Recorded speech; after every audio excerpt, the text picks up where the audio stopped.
جب تک ہم اپنے آپ کو مسلمان کہیں گے ہم میں محبتیں باقی رہیں گی، مسلمان سے آگے جب تقسیم شروع کریں گے تو پھر ہم میں نفرتیں پیدا ہونی شروع ہو جائیں گی۔ اختلاف انسانیت میں باقی رہے گا، اس کو کوئی مٹا نہیں سکتا، اس امت میں بھی رہا، رہے گا، ہے اور رہے گا۔ پچھلوں میں بھی اختلاف تھا، ہوا، ہوتا چلا آیا، آج تک ہو رہا ہے، آئندہ بھی ہوتا رہے گا۔ لیکن میرے بھائیوں، اختلاف کے باوجود ہمیں محبت کرنے کا حکم دیا گیا ہے۔ اختلاف رائے کے باوجود چاہے وہ اختلاف مسلک میں ہو، رائے میں ہو، اور گھر کی زندگی میں ہو، دفتر حکومت کی زندگی میں ہو، دین کے اجتہادی مسائل میں ہو، وہ اختلاف رکھنے کے باوجود ہمیں یہ حکم دیا گیا ہے ایک دوسرے سے محبت رکھو۔ واعتصموا بحبل اللہ جمیعا، اللہ کی رسی کو مضبوطی سے پکڑو، ولا تفرقوا، اور فرقہ نہ ہو جاؤ، ٹکڑے نہ ہو جاؤ، جماعت نہ بن جاؤ۔ میرے محترم بھائیو اور دوستو، میں ایک مثال دیتا ہوں۔ آپ کئی ہزار کا مجمع بیٹھے ہیں اور میں بات کر رہا ہوں، میری بات ختم ہو جائے، ان سے پوچھو کیا کہا تھا طارق جمیل نے، کوئی کچھ کہے گا، کوئی کچھ کہے گا، حالانکہ بات ایک آدمی کے منہ سے براہ راست سنی جا رہی ہے، لیکن اس کے باوجود سمجھ کا معیار ہر ایک کا جدا جدا ہے، سوچنے کا معیار ہر ایک کا جدا جدا ہے۔ اسی طرح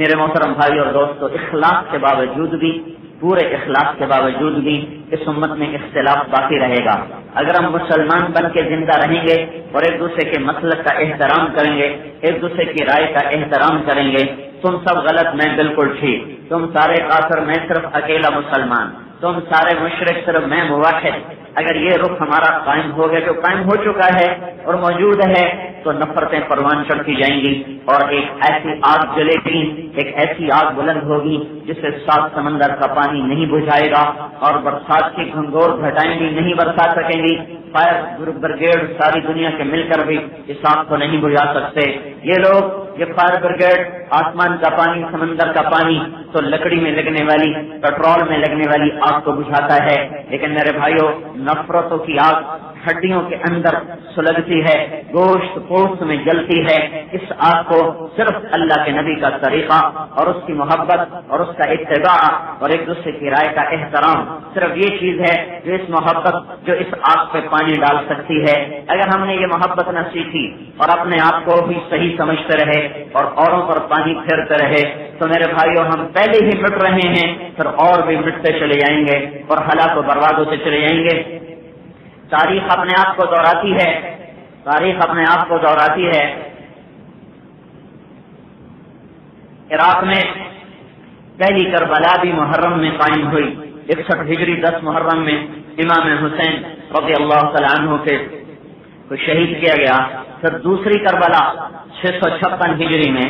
جب ہلاکو خان نے بغداد سے حملہ کیا تو وہ بھی محرم کا مہینہ تھا۔ اللہ کی تقدیر ہے، کوئی حکمت ہے۔ پھر آج کے ہلاکوں نے جب عراق پہ حملہ کیا تو بھی مہینہ محرم کا تھا۔ محرم جب ہلاکو خان نے 1258 عیسوی اور 10 فروری کو 656 ہجری اور محرم میں مستعصم باللہ نے چابیاں ہلاکو کے حوالے کی تھی۔ 40 میں محاصرہ جاری رہا۔ اس وقت جب ہلاکو حملے کے لیے آ رہا تھا تو شیعہ سنی آپس میں لڑ رہے تھے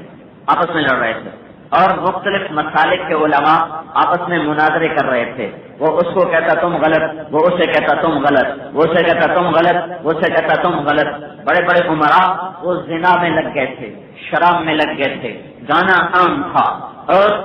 جوا عام تھا، مال کی دوڑ تھی اور دین سے بے خبری تھی۔ ادھر اس کی فوجیں آ رہی تھیں اور ادھر عمراء اور نوجوان طبقہ زنا میں مشغول ہو چکا، شراب میں مشغول ہو چکا، اور علماء اور جو دیندار طبقہ وہ آپس میں ایک دوسرے کو غلط کہنے پر تم غلط میں ٹھیک، تم غلط میں ٹھیک، میرا مسئلہ ٹھیک تمہارا غلط، میرا مسئلہ ٹھیک تمہارا غلط، تم گمراہ میں ہدایت پر، تم گمراہ میں ہدایت پر۔ یہ اس قدر شدید ہو چکا تھا کہ ایک دوسرے کو گالیاں دینا، ایک دوسرے کو مارنا، حملے کرنا، قتل تک کرنے کی نوبت آ رہی تھی، اور ادھر ایک آگ کی شکل میں، ایک عذاب کی شکل میں ہلاکو وہ چلا آ رہا تھا، اور اس کے باوجود ان کی آنکھیں نہ کھلی۔ آج بھی ہلاکوؤں سے دنیا بھر چکی ہے، دنیا ہلاکوں اور چنگیزوں سے بھر چکی ہے، زمین بھی تیور بدل رہی ہے، فلک بھی آنکھیں دکھا رہا ہے، زمین کے تیور بدلے ہیں، آسمان کی آنکھیں ماتھے پہ چڑھ چکی ہیں، لیل و نہار کی گردش مسلمانوں کے خلاف چل چکی ہے، نہ اس میں اللہ تعالیٰ نہ کوئی اللہ پر الزام ہے، نہ دین اسلام اور شریعت میں کوئی کمی ہے۔ کمی منڈی بہاؤدین والوں میں آئی، کمی طارق جمیل میں آئی، میرے اور آپ میں آئی کہ ہم نے اللہ کی رسی کو چھوڑا۔